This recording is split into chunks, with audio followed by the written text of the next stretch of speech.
Hi everyone. और आप लोग कैसे हो? आप लोगों के एग्ज़ाम की तैयारी भी कैसी चली हुई है? अब देखो एस्टेट का एग्ज़ाम है, उसका एग्ज़ाम का होने के अब सिर्फ कुछ ही दिन बचे हुए हैं। लास्ट के कुछ दिन बचे हुए हैं। आज देखो 20 तारीख हो चुकी है जब मैं वीडियो बना रही हूँ। और अब 20 तारीख हो चुकी है, हमारे साथ और 8 दिसंबर को अपना एग्ज़ाम होने वाला है। अब सिर्फ लगभग 15 ही दिन हमारे एग्ज़ाम के रह चुके हैं। तो लास्ट के 15 दिन हैं वो सिर्फ रिवीजन करने के हैं, और रिवीजन के थ्रू ही हम अपने एग्ज़ाम को वो निकाल सकते हैं। अब ज़्यादा से ज़्यादा मैं ये कहूँगी कि अपने मॉक टेस्ट लगाओ और आपने जो भी नोट्स बना रखे हैं उन नोट्स को पढ़ो।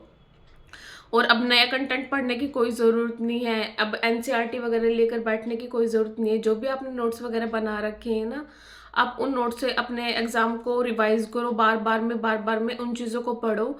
क्योंकि आपने भी देखा है, जैसे एग्जाम्पल के तौर पर सीडीपी लगा लेते हैं। सीडीपी में 3-4 टॉपिक है वो बहुत इंपॉर्टेंट है। सबसे पहले इंटेलिजेंस का है।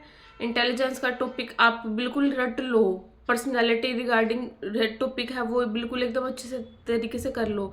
कि साइमन बिने ने दिया था और स्टेन हॉल ने दिया था। ये जितने भी छोटे छोटे से टॉपिक है ना, इनको बिल्कुल अच्छे से कर लो। ये बिल्कुल इम्पोर्टेंट है और ये हमेशा इनसे रिगार्डिंग क्वेश्चन आते ही आते हैं। अपनी जो पेडागोजी है, पेडागोजी तो एस्टेट के अंदर आती नहीं, बट कहा था कि एस्टेट के अंदर भी पेडागोजी आएगी नहीं आएगी, बट उसको भी थोड़ा सा आप कर लो। पेडागोजी भी आए तो बहुत अच्छी बात है, नहीं आए तो कोई बात नहीं, हमने थोड़ा सा कर रखा है।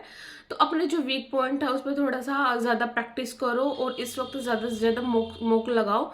इस वक्त मॉक के थ्रू ही हमें पता चलेगा कि एग्ज़ाम का जो लेवल है वो हमें पता है ऑलरेडी ही डिफ़िकल्ट आता है। तो हमें डिमोटिवेट होने की बिल्कुल भी ज़रूरत नहीं है। हमने जो भी चीज़ें पढ़ी है उनको बार बार में रिवाइज करो। रिवाइज करके ही हम अपने एग्ज़ाम को निकाल सकते हैं। और जो चीज़ें आपको वीक पॉइंट है उस पर आप रिविज़न करो, और आपने जो पढ़ा है उनको बार बार में पढ़ो। अभी एग्ज़ाम है वो बिल्कुल अब ढीले देने का बिल्कुल भी टाइम नहीं रह गया है। लास्ट के 15 दिन है और इन बिटवीन देखो कुछ भी हो सकता है, क्योंकि किसी के घर में शादी होगी, किसी के कुछ फंक्शन में जाना होगा, और अभी वेदर भी चेंज हो रहा है तो पोल्यूशन भी इतना ज़्यादा हो रहा है जिसकी वजह से हेल्थ इशू भी हो सकते हैं। तो देखो अभी हम एग्ज़ाम है, हमें इस टाइम को बहुत ही अपना लेकर चलना है कि हमें ना ही बीमार होना, थोड़ा सा अवॉइड करो कहीं जाना भी। और अपना जो एग्जाम का जो टाइम रूटीन है उसको थोड़ा सा ज़्यादा कर दो।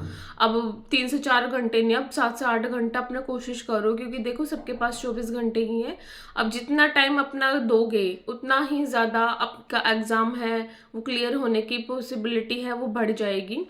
अपने टाइम को बढ़ा दो, पढ़ने की जो टाइम पीरियड है, और आप जितना ज़्यादा उसमें इम्प्रूवमेंट करोगे वो आप ही के लिए अच्छा होगा। इसलिए अब एग्ज़ाम के लिए बिल्कुल भी ढील मत दो। और आप लोग हैं, अगर आप लोगों की कोई क्वेरी है तो आप वीडियो के नीचे कमेंट कर सकते हैं। और आप लोग ज़्यादा से ज़्यादा मेरे साथ जुड़िएगा जो टीचिंग एस्पिरेंट है। और आप लोगों को कोई क्वेरी हो तो आप पूछ सकते हैं। प्लीज़ मेरी वीडियो को ज़्यादा से ज़्यादा लाइक शेयर एंड सब्सक्राइब कीजिएगा। वीडियो देखने के लिए thank you so much and bye.